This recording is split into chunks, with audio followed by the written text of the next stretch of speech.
Hey, what do you know? It's Wednesday where the winds are blowing and we hope you're staying safe and dry regardless of wherever you may be. But in the meantime, though, it is time for another edition of the ETBU Sportsnet Coaches Show. I'm Kenneth the K-Rock Klein, but what am I here for anyways? I'm actually here to be interviewing with another good coach. And you know, folks, there are a lot of great coaches I always enjoy. I enjoy interviewing every coach as well. But one of those coaches just happens to be the always intelligent, the always famous, the West Texas legend himself. Yes, you, coach. I'm pointing at you right now.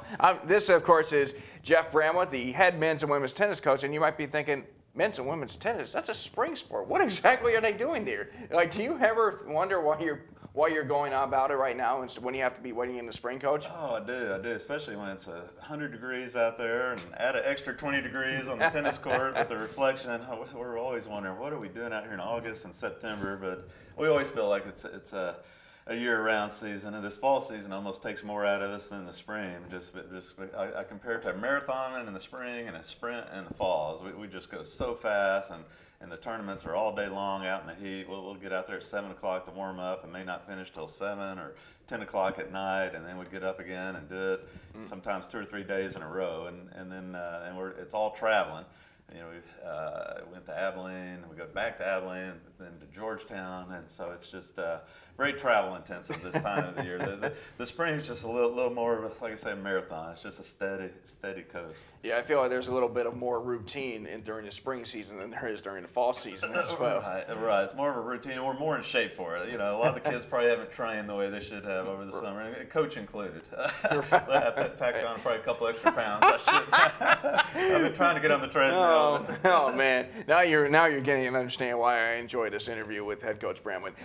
So obviously, coach, you know, fall season, of course, for spring sports, including tennis as well. You recently had your ASC Fall Championships, and you put together some pretty decent showings as well on both sides. I believe you had a doubles pair on the men's side, finished second place, while there was somebody else that ended up going to consolation. But just talk about, like, overall the experience, especially with kind of a young team that you're expected to have on both sides. Just kind of talk about the overall experience. Yeah, I mean, for years we've been going up there and just dominating that tournament in the women. You know, out of 9 or 10 events, typically we've been winning 7, but you know, as you say, it's a very young team. We may have, you know, 5 new starters on the women's side this year, and then we were without Elisa. Elisa had a back injury, so take all those new starters and then bump them up one more position higher in the lineup than what they're accustomed to playing, so it made it that much tougher on them. And then we knew we were going to be fairly strong in the men, and they probably had the best showing there.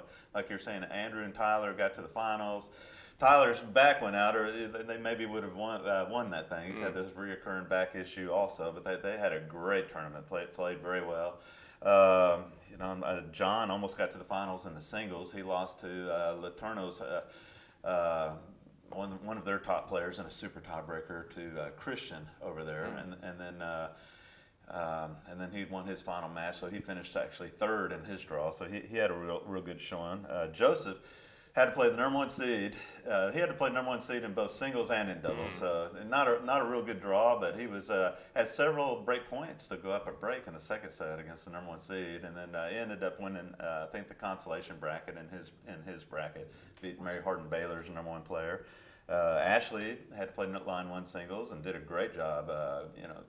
Beat Mary Hardin Baylor's number 1 player. She and Cassidy had match points to beat Hardin Simmons' number 1 doubles team. Abby and Corinne, 2 freshmen that we have that are doing just fantastic. They came in third in the doubles, and then Abby went to a super tiebreaker, one of Hardin Simmons' girls that's been a starter for years, and lost in that super tiebreaker, or she would have been in the finals. She ended up finishing third. So you know, we had lots of positives. I'm looking at my notes here. We got too many matches. You know me and my notes. At least I don't have my glasses on. My kids always laugh at my magnetic glasses that I use here, but it's the only way I can avoid from losing them.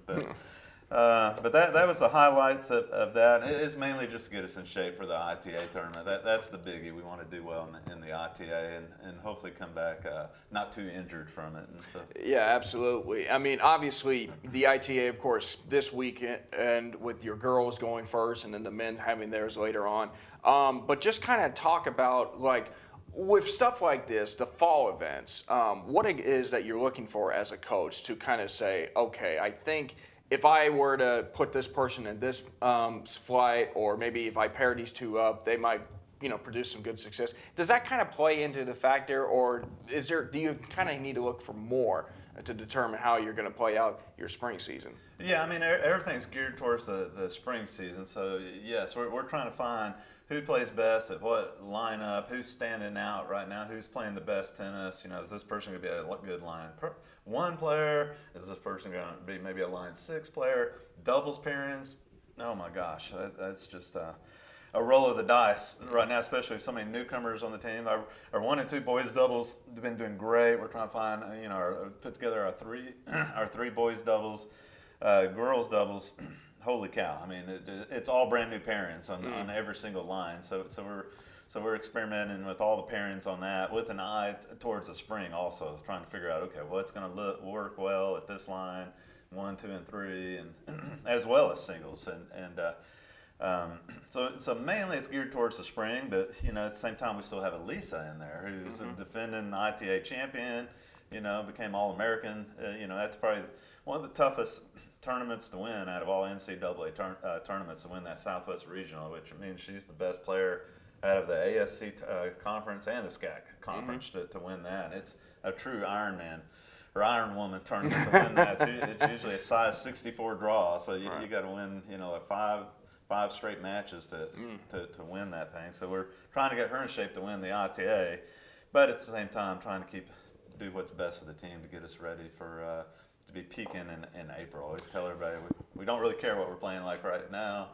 We want to be playing our best tennis in April. Yeah, exactly true. So obviously, like we talked about earlier, your women's team, a young team, with all due respect to the men's side, the women's have had more success in recent years, but obviously this year is going to be a little bit different because you have, I believe, 2 returners from last year's team in both Elisa and Cassidy Wilcoxon. But obviously, with a brand new core, those two have to step up to be the leaders. Does that kind of place a burden on them, do you think, or do they realize, hey, we have a bunch of newcomers on the team, I need to step up and lead them to hopefully, so that way when I'm through, they can take over and do the same for the people that follow them? Yeah, I mean, they had girls that did it for them. We got Ashley Skink back on the team also, and I purposely play them higher in the lineup just so that even though Kelsey's playing really well right now, but like I told Kelsey, I'm not going to feed you to the wolves right now. She's like, oh, thank you, coach, thank you, because Ashley's used to it. Cassidy's used to playing against the college level competition, so we put them in there and they played them 1 and 2 singles, kept the freshmen lower, and even though they're chomping at the bit and may end up playing higher by the end of the spring, we don't know, but they're embracing that leadership role also, and they're doing a real good job. Ashley, Cassidy, and Elisa, and we haven't elected or even talked about captains or anything right now, but I tell them it takes a team full of leaders for us to really do our best, and I probably we've got a lot of seniors on the men's side. I think we got 4 maybe seniors out there right now, 3 or 4 seniors. So we've got a lot of leadership there, a lot of returners. So we're hoping to be very strong on the men's side. Absolutely. Hopefully that happens to them as well. All right, Coach. Well, thanks very much for tuning into this fall. I know you got a lot going on with, ITA's tournaments the next couple of weeks, but we're glad that you can always stop by, bring your notes, bring your glasses, and just, bring yourself. Anyways, you'll hear more from Coach Bramlett later on this year, but stay tuned next time on ETBU Coaches Show. We will have another coach. You'll know who it is when we stay tuned on your YouTube channels.